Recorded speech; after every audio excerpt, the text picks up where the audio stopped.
Welcome to the spring edition of Haskell News. I'm Elena Strobel. And I'm Kyle Brandt. Haskell held its semester convocation with special guest Lionel Bordeaux as this year's speaker.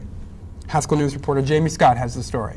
The semester convocation started off the new year for 2011 with an opening speech by Patrick Freeland, along with words by Vanita Chennault, George Tiger, and acting president Chris Redmond.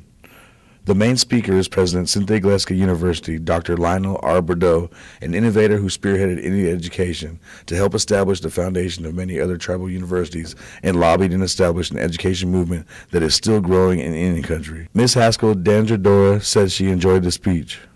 I think he did a really good job. He caught everybody's attention, the audience, and I was so surprised about how quiet it was in there. You could probably hear a pin drop. He kept his speech, it captured people.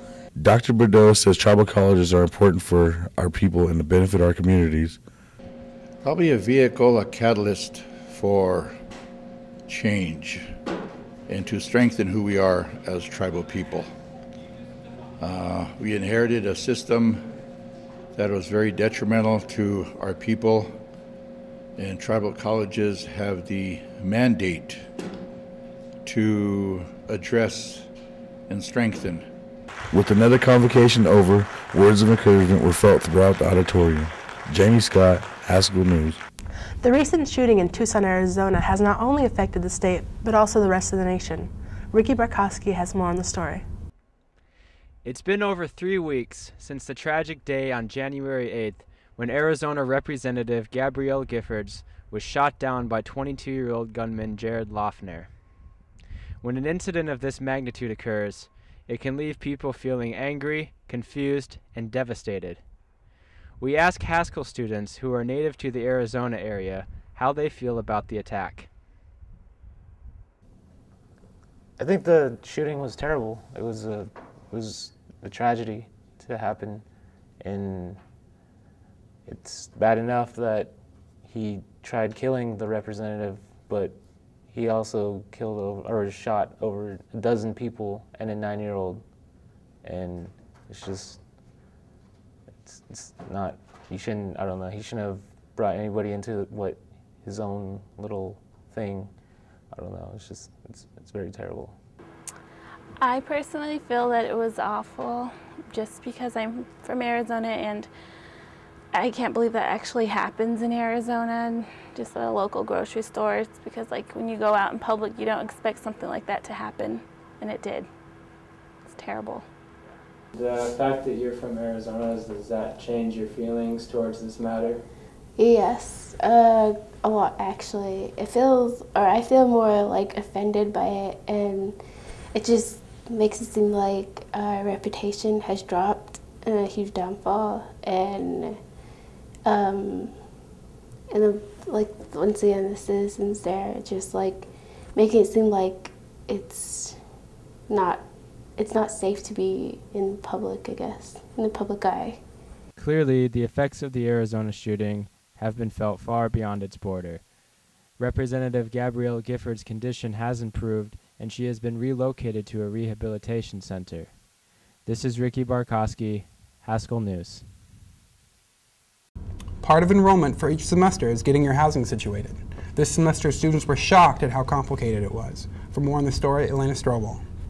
Upon arrival for the spring semester, students lined up at the doors of Room Cloud Hall in hopes of getting a room. Students were asked to wait in the second floor common area while the pre-assigned students checked in. We asked Haskell sophomore Rocky Fitzgerald how he felt about the wait that morning. I feel that they were very unorganized, that they should have had their stuff all together a week before. Mr. Spotted Horse, supervisory college resident assistant, said the weather was one of the factors of the situation on move-in day. Tina Coachman called me that morning, 20 after 7, and said she's going to open those doors because it was really cold out. I told her to go ahead, and I told her to let the students in that are waiting or whatever. But as far as check-in, it starts right at 8 o'clock. Any concerns or issues, they could come to me. My office is located here in OK Hall and on the first floor on the men's side, first door. And or Mr. Tucker, he's the director of Student Life. The Housing Department is currently looking to revise the check-in process for next semester. This is Elena Strobel reporting for Haskell News. For local residents, New Year's snowfall is nothing new, but for some Haskell students, it's far from a winter wonderland. With students arriving from across the country, those who arrived from warmer climates were shocked to say the least. The weather was horrible that day. I didn't even want to walk out to my car to get my keys to get in my room. I think they could do a better job of cleaning the streets up, at least. The sidewalks are pretty good. But just a reminder, students please sign up for the E2 campus alerts for all your weather-related advisories. In sports, Haskell basketball began its spring schedule. Philip Pula has the update on the teams. The Haskell men and women's basketball teams began their spring season playing against College of the Ozarks. For the women, they began with a great start. Autumn Burt led the team with 15 points in the game, but it wasn't enough as College of the Ozarks won the game 57 to Haskell's 48. This put the women's overall record at 7-10. The men's game was a back-and-forth scoring situation. The top scorer for Haskell was Marcellus Hill, who led the team with 17 points. With 11 seconds left, Haskell was up 55 to 52 when an Ozarks player made a three-pointer to tie the game. But with 4 seconds left, Haskell made a nail-biting three-pointer to win the game 58 to 55. The men's overall record is at 5-18. Philip Pula, Haskell News.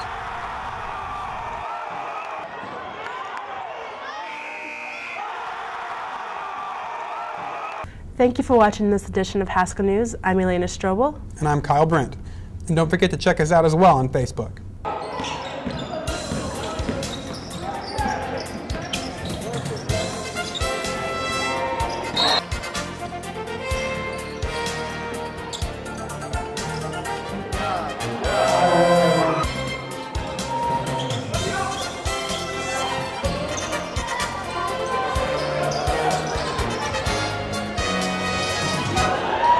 Thank you.